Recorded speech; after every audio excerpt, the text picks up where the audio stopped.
네, 오늘 여러분들과 함께 나누고 싶은 이야기는 좀 비워내야 할 것에 관한 이야기를 나누려고 합니다. 지난주에 사순절에 우리 안에 가득 채워야 할 것, 빛, 하나님의 빛, 그 신비로운 빛, 이게 우리 안에 가득 채워져서 어둠이 물러가고 모든 악한 것들이 물러갔으면 좋겠다 하는 말씀을 드렸습니다. 또 그것을 위해서 예수님 오셨거든요. 뿐만 아니라 은혜로 채워지는 삶.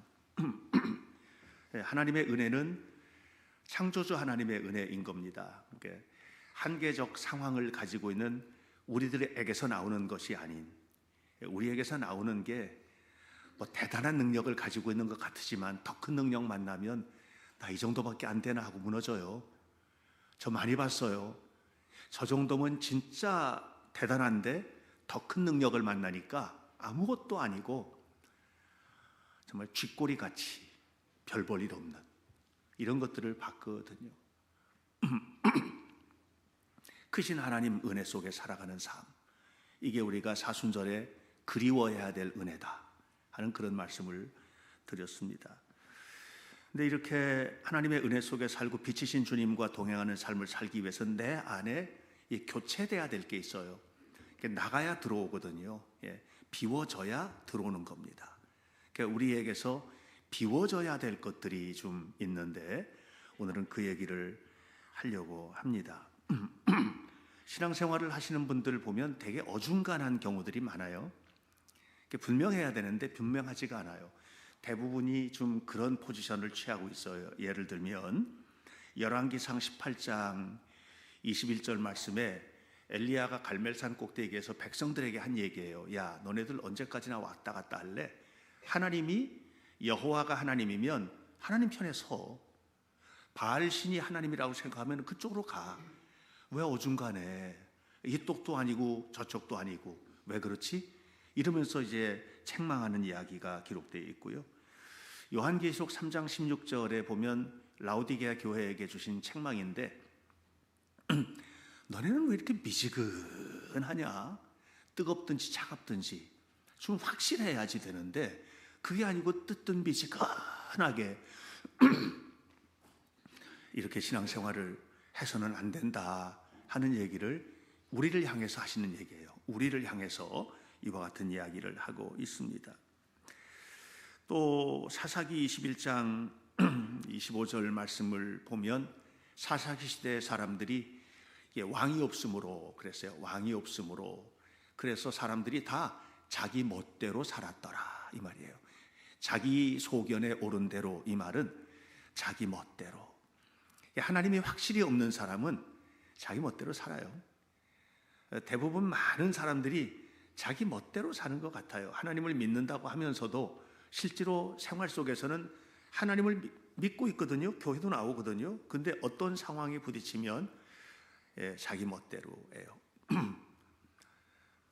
내가 화날 일을 만나고 속상한 일을 만나고 너무 기분 나쁜 일을 만나면 하나님은 손 잡고 가다가 하나님 여기 잠깐만 계세요. 제가 저놈만 처리하고 다시 와서 잡겠습니다. 뭐 이런 식이거든요. 그런 식으로 우리가 신앙생활을 하니까 내 소견에 좋은 대로 살고 있는 것은 아닌가. 자기 멋대로 살면서 하나님의 은혜를 누리겠어요? 여러분 생각해 보세요. 어중간한데 하나님이 마음껏 주시겠어요? 어림도 없습니다. 꿈도 꾸지 마세요. 어중간한데 아니에요. 사도 바울은 엄청 차가웠던 사람이에요. 사울 시절에. 야, 이놈 봐라. 엄청 차갑네. 이놈이 가진 게 참 많은데 주님 손에 붙잡히면 어떻게 될까? 영적으로 부어주셨죠. 어중간한 사람이 아니었어요. 그리고 어마어마한 뜨거운 사람이 되었죠. 이루 말할 수 없는 사람이 되었어요. 여러분, 여러분의 삶의 자리가 어떤지 이 사순절에 한번 살펴볼 필요가 있다고 생각을 합니다. 영적인 햇빛 효과라는 게, 햇빛 효과가 뭐냐면 햇빛이 쪼이면 차가운 거는 없어집니다. 여러분 겨울철에도 어디 가서 옹기종기 모여 있어요? 햇빛 쬐는 곳에 옹기종기. 왜? 따뜻하거든요. 아무리 추운 겨울이라도 거기는 따뜻해. 저희가 눈 많이 오면 눈을 다 해서 화단으로다가 몰아서 이렇게 올려놓습니다. 마당에 있는 눈들이. 그리고 제일 많이 쌓아놓는 곳이 우리 교회에 있는 느티나무 밑에, 거기다가 그냥 다 갖다 퍼놓거든요. 야, 근데 날씨가 뭐 영하 15도, 10도, 영상으로 올라가야 녹을 텐데 영상으로 올라가는 때가 별로 없는 거예요. 이게 겨울철에. 근데 일주일 지나고 2주일 지나면 눈이 없어. 어떻게 된 거야? 아무리 추워도 햇볕이 쬐이는 곳은 눈이 녹아요. 신기하죠? 햇빛 효과예요. 세상이 차갑다고요? 주님의 빛 가운데 계시면 따뜻하세요. 예. 여러분, 세상이 힘들다고요? 주님의 빛 가운데 여러분 서 계시면 은혜가 임해요. 그러니까 여러분, 우리가 지금 있는 위치가 어디냐가 이게 중요한 거예요. 우리 누가복음 15장의 탕자의 이야기 알지 않습니까? 탕자는 탕자인데 이 탕자가 아버지 집 떠나서 돈 잔뜩 가지고 가질 조건을 다 가지고 간 거예요. 엄청난 조건을 가지고 이방 땅에 갔어요. 그 결과가 어떻게 됐어요? 예, 돼지 먹는 쥐염 열매. 자기 마음대로 살았거든요. 하고 싶은 거 하고, 놀고 싶은 거 놀고, 먹고 싶은 거 놀고. 그래도 될 줄 알았어요. 왜? 가진 게 많으니까. 여러분, 가진 게 많으니까 멋대로 사시는 거예요. 가진 게 많아서. 머리에 든 것도 많지, 실력도 있지, 어디 가든지 실력 인정받지. 그러니까 뭐 하나님 없어도 될 것 같은 거예요. 그게 멋대로 사는 거죠. 예. 근데 그렇게 살다가 이 친구 어떻게 됐나요? 그냥 조금씩 무너지더니 완전히 확 무너진 거예요. 하루아침에 확 무너지는 일은 별로 없어요. 그렇게 무너진 거예요. 그리고 돼지 먹는, 꿀꿀이 죽을 먹는 신세가 됐다고요. 그곳에서 이 사람이, 이 탕자가 생각한 게, 우리 아버지 집에는 먹을 것도 많고, 야, 우리 아버지 집에는 하인들도 배부른데. 그리고 돌아왔잖아요. 이 사람에게 바뀐 거는요, 다른 게 하나도 없어요. 위치만 바뀌었어요. 아버지 집 밖에서 아버지 집 안으로 들어오는 거. 그 사람은 그 사람이에요. 근데 모든 것이 회복되었어요. 여러분, 위치가 중요하세요. 정말 하나님 바라보고 사시길 바랍니다. 이 영적인 햇빛 가운데 사는 거예요. 영적인 빛 가운데 사는 거예요. 그냥 하나님을 바라보고 사세요. 그냥 하나님의 은혜 속에 사세요. 예수님이 한 분이면 됩니다. 이런 마음으로 사세요. 예. 뭐 여러분 실력이 없어지지 않잖아요. 예수님 한 분이면 되니까 내 실력 갖다 쓰세요. 예수님 한 분이면 됩니다. 나 최선을 다해서 직장에서 내 실력 발휘하겠습니다. 그 다음은 하나님이 하세요. 이런 마음가짐으로 살아가는 사람이 어떻게 무너집니까? 안 무너지는 겁니다. 사도 바울이 자기 자신을 이야기하는 내용들이 이제 나오는데 초창기에 이런 얘기를 해요. 에베소서 3장 8절에 나 성도 중에 제일 작은 자다, 이런 얘기해요. 예. 그 다음에 고린도전서 15장 9절에는 사도들 중에서도 나는 저 바닥이다, 이런 얘기를 해요. 그러더니 디모데전서 1장 15절에 급기야는 나는 죄인 중에 괴수라고 그래요. 자, 여러분, 이게 뭔지 아세요? 바울이 점점 더 많은 죄를 지어서 저럴까요? 아니에요. 점점 더 많은 죄를 지어서가 아니고 점점 더 깊이 주님을 깨달으니까 속에 있는 작은 것까지도 하나님 앞에 내가 어떤 존재인지가 드러나는 거예요. 지금 이게 계속 드러나는 거예요. 자, 여기 지금 먼지 있어요, 없어요? 여기 먼지 있어요, 없어요?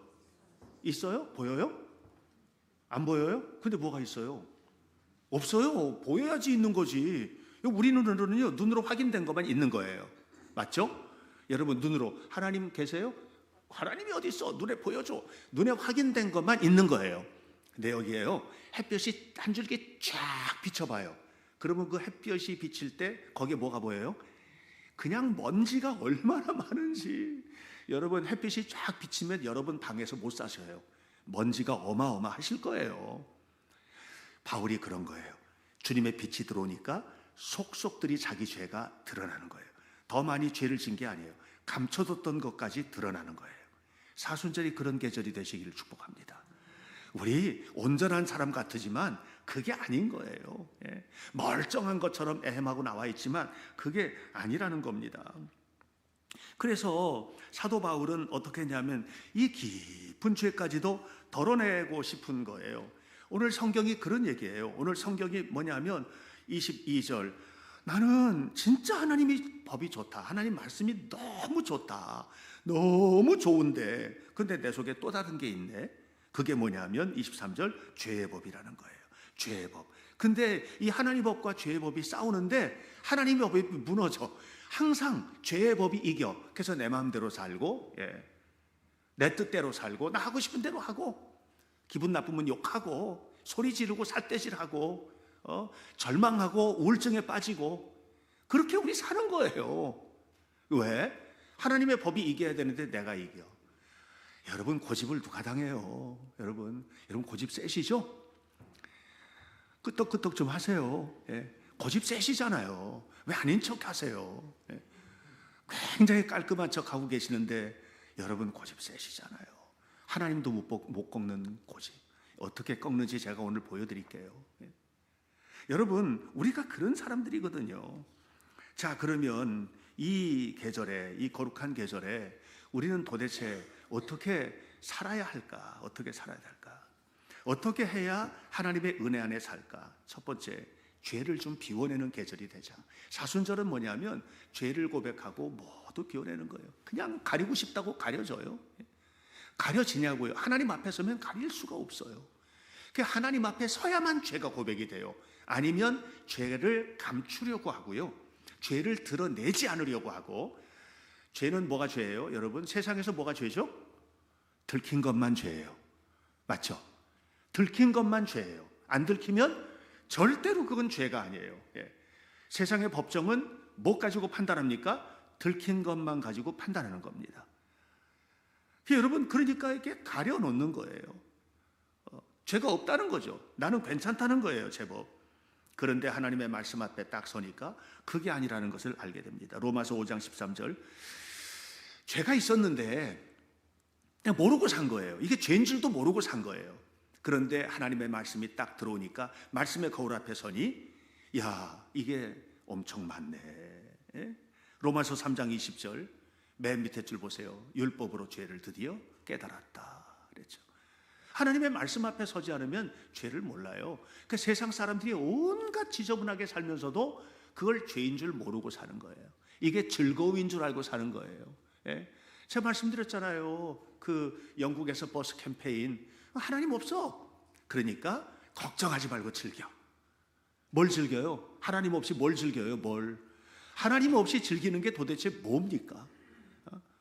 하나님 두려운 줄 알아야 죄를 멀리하고 악한 것을 버리고 사는데 There's probably no God. 하나님은 없어. 그러니까 걱정하지 마. Enjoy your life. 인생을 즐겨. 그렇게 즐긴 사람들의 이야기를 저는 제법 많이 알거든요. 정말 존경받을 만한 사람인데 딱 떠서 뒤집어 보니 온갖 지저분한 것이 가득 있어요. 왜요? 하나님 없거든요. 결국은 하나님의 말씀 앞에서 우리의 죄를 깨닫게 되는 것이죠. 하나님을 제대로 모르면 믿음 생활하는 것도 자기 공로인 줄 알아요. 내가 했다. 내가 예배도 드리고 내가 11조도 하고 내가 이것도 다 하셨죠, 당연히.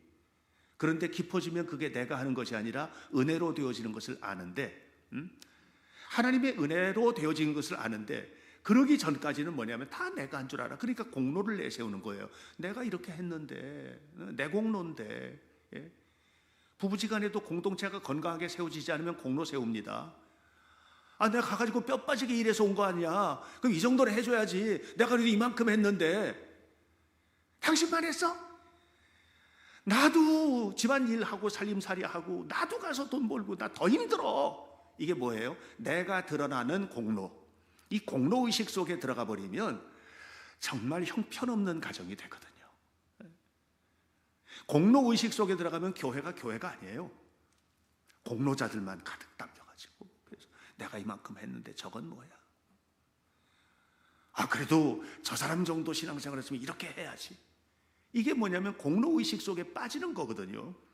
여러분, 은혜가 사라지면 공로만 남습니다. 그런데 야고보 4장 16절에 뭐라고 그랬냐면 그런 자랑은 다 악한 것이라. 그런 자랑은 다 악한 것이라. 뭘 자랑하니? 하나님이 다 세워. 생명도 네가 줬어. 하나님이 주셨잖아. 네가 자랑하는 모든 것 다 어떻게 얻었어? 하나님 주신 거잖아. 근데 뭘 자랑해? 감사하고 섬기고 사랑하고 그렇게 살아야지. 그 얘기하는 거거든요. 신앙생활하면서 여러분 은혜를 잊어버리면 나쁜 열매밖에 맺을 게 없습니다. 나쁜 열매. 나만 남으니까. 근데 은혜 속에서 살면은요, 신기해요. 은혜 속에서 살면 더러운 것도 좋게 보여요. 예수님이 가늠하다 현장에 잡힌 여인을 만나지 않습니까? 가늠하다 현장에 잡혔어요. 얼마나 더러워요. 그 당시에 돌로 쳐 죽이는 거예요. 그러니까 주변에 유대인들이 돌멩이 하나씩 들고 이 여자 어떻게 하면 좋겠습니까? 물었어요. 돌로 쳐 죽이는 게 맞거든요. 근데 예수님의 마음에는 뭐가 가득하지? 은혜가 가득하잖아요. 그냥 이제 죽이지 마라. 너네들 중에서 죄 없는 사람이 먼저 돌로 때리면 그러면 죽여라. 하나씩 생각해 보니까 죄 없는 사람이 없잖아. 돌멩이 다 내려놓고 갔어요. 그때 예수님이 이 여인을 어떻게 말씀하셨냐 하면, 여자여, 나도 너를 정죄하지 아니하노니. 예수님만 할 자격이 있어요. 죄가 하나도 없으시니까. 나도 너를 정죄하지 아니하노니 가서 다시는 죄짓지 말거라. 그리고 그 여인은 죄짓지 않고 세상에 가장 순결한 여인이 되었어요. 은혜로 보면 더러운 것도 성결하게 돼요. 그런데요, 은혜가 사라지면 잘하는 것도 안 입고 와요. 에휴, 그래, 너 잘났다. 너 잘한다고? 그래, 너 잘났다. 여러분, 그분은 참 잘나신 분이에요. 잘났다. 똑같은 말인데 뉘앙스가 전혀 다르죠? 여러분 마음속에는요, 정말 잘했어요가 있어야 하면 잘했다가 있어요. 예?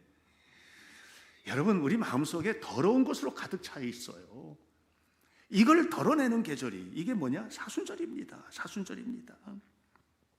예수님은 어떤 사람에게 은혜를 주시나요? 자기 죄를 자복하고 자기 연약함을 고백하고 나 아무것도 아니다고 말하는 사람. 그랬잖아요. 마태복음 9장 13절에 이렇게 말씀하셨어요. 나 깨끗한 사람 필요 없어. 건강한 사람이 의사가 무슨 필요가 있냐? 필요 없잖아. 병든 사람에게 의사가 필요하고 죄인에게 내가 필요한 거야. 은혜가 필요한 사람에게 내가 필요하고 절망하고 좌절하고 무너진 사람에게 내가 필요하지. 나는 그런 사람들을 위해서 왔어. 교회는요, 잘못한 사람들이 잘못한다고 지적을 받는 곳이 아니라 잘못한 사람들이 힘내세요 하고 격려받는 곳이 돼야 돼요. 그런 곳이 교회지. 교회도 잘못했다고 막 하고 저 인간은 왜 저래, 저건 왜 저래 하고 이렇게 하는 거, 여러분, 그러면 교회는 설 곳이 없어요. 교회도 힘든 사람들이 있잖아요. 힘든 사람들이 있다가 그래도 교회밖에 없어 다시 나오면 왜 그랬어요? 그렇게 왜 그랬어요? 이게 아니고요, 잘했어요, 너무 사랑해요. 이런 곳이 교회죠. 왜 교회가 삐딱하게 나갑니까? 그러니까 문제가 생기는, 교회에서 등을 돌리는.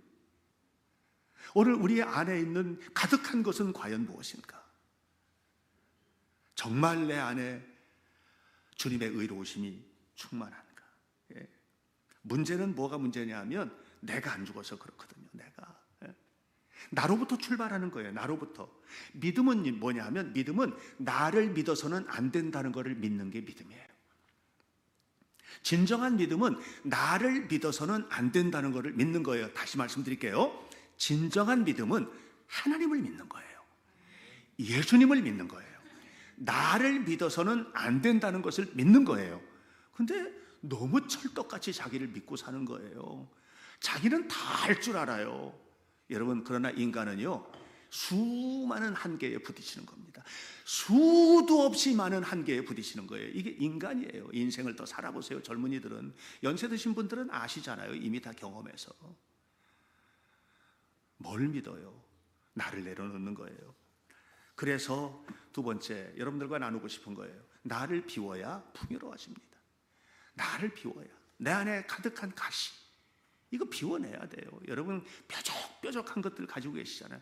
아주 날카로운 것, 뾰족뾰족한 것들, 그냥 스치기만 해도 피나는 것들, 얼마나 말이 뾰족뾰족한지, 그 뾰족한 말 한마디. 여러분, 눈도요, 선한 눈이 있고 표독스러운 눈도 있어요. 있잖아요. 한번 옆에 분한테 표독스러운 눈으로 한번 쳐다봐봐요. 있다니까. 여러분, 지금은 다 웃으시네. 그게 선한 눈이에요. 그렇게 사세요. 그런 것으로 살아야죠. 내 속엔 내가 너무나 많아. 가시나무 새라는 노래가 있잖아요. 내 속엔 내가 너무나 많아. 그래서 아무도 와서 쉴 수가 없어. 예? 당신이 쉴 곳이 없네. 남편 여러분, 집에 가면 아내의 그 마음 속에서 쉴 자리 있으세요? 아내 여러분, 집에 가면 남편의 그 포근한 마음 속에 쉴 곳 있으세요? 여러분 자녀들은 집에 오면 그냥 이렇게 사랑해 안아주고 그래서 쉬는 게 아니라 마음 속에 쉴 자리가 필요하거든요. 쉴 자리 있으세요? 쉴 곳이 없어요. 왜요? 너무 날카로워요. 너무너무 날카로워요. 또 어떨 때는 너무 우울해. 너무 우울해서 말 한마디 붙이기도 어려워. 어떨 때는 너무 힘들대. 나도 힘들어.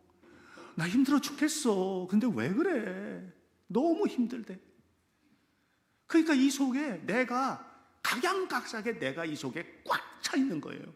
그러니 도대체 쉴 수가 있어요? 어디 쉴 수가 없잖아요. 누가 와서 쉬어요? 아무도 쉴 수가 없는 거예요. 내 속엔 너무나 내가 많아요. 그런 마음을 가지고 직장에 가니 거기서 쉬겠어요? 그런 마음 교회로 오니 은혜는 받아. 은혜는 받는데 나가면 또 은혜 없어졌어. 연기처럼 사라져. 그리고 또 쉴 곳이 없는. 시인과 촌장이라는 가수가 있어요. 함춘호 그분이 기타리스트잖아요. 우리나라 최고의 기타리스트라고 하죠. 신앙이 참 좋은 분이에요. 그분 서울신학대학의 실용음악과 학과장이에요. 너무 믿음이 좋은 분이에요. 또 하덕규 이분은 너무 믿음이 좋았어요. 나중에 목사님이 되셔서 지금은 하덕규 목사님이세요. 이 두 분이 노래를 불러요. 가시나무 새 아시잖아요. 내 속엔 내가 너무도 많아. 내 속에 너무 많아. 가시처럼 뾰족뾰족해. 그래서 작은 새 한 마리가 날아와서 내 가슴 속에서 쉬고 싶은데 여기는 쉴 곳이 없어. 바람만 불면 부대끼고 가시나무에 찔려서 그래서 거기서 나는 쉴 곳이 없어. 이런 노래거든요. 이 노래를 오늘 성경 본문을 가지고 만든 노래예요. 이 두 분이. 그러니까 이게요, 가요가 아니에요. 저는 이걸 읽을 때마다 설교이고 복음성가라고 생각해요. 다른 설교가 필요 없어요. 이 노래를 제가 여러분들에게 들려주려고 합니다. 은혜 받으시기 바랍니다. 여러분 모습 같지 않으세요? 저는 제 모습 같습니다. 우리 안에 가득한 것은 무엇인가? 무성한 가시나무만 가득 있는 것은 아닌지. 내 주변에 있는 모든 사람들이 가엾은 새처럼 날아와서 쉬고 싶은 사람들입니다. 저는 우리 교회가 안식처가 되었으면 좋겠어요. 여러분 모두가 누구에겐가 쉴 자리가 되셨으면 좋겠습니다. 그러려면 무성한 가시나무 같은 우리의 모습들 덜어내고 살아계신 하나님 앞에 거룩하신 은혜로 채워지는 여러분 되시기를 축복합니다. 그런데 문제는 어렵다는 거예요. 그게 진짜 어렵거든요. 오늘 노래에서도 그러잖아요. 평상시는 몰라. 근데 바람만 불면 가시나무 부대끼면서 나타나는 거죠. 성령의 도우심이 없이 비워낼 수 있는 일은 없어요. 성령의 도우심 없이 비워내는 일은 쉬운 일이 아니에요. 아니, 불가능한 일이에요. 너무나도 힘들어요. 저는 이 비워낸다는 말을 농사의 언어로 말하면 탈곡의 과정이다, 이런 생각을 합니다. 탈곡은 뭐냐면 이런 거거든요. 봄에 농부가 씨를 뿌렸어요. 벽씨를 뿌려서 모내기를 하고 잘 자라는데, 그런데 조금 이따 보여주세요.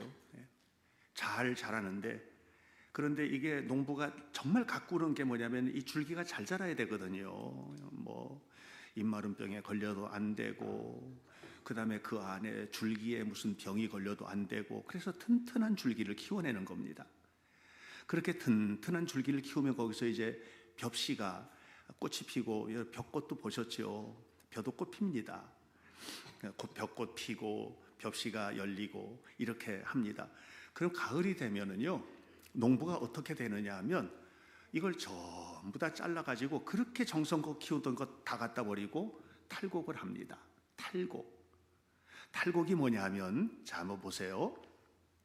탈곡, 여기서 탈자는 무슨 말이냐면, 탈이라는 말은 뼈에서 살을 벗겨내는 거예요. 이게 탈이에요. 줄기에서 벽실을 떼어내는 게 이게 진짜 쉬운 일이 아니거든요. 나를 벗겨내는 거, 죄를 버리는 게 저만큼 힘드세요. 우리에게는 그래요.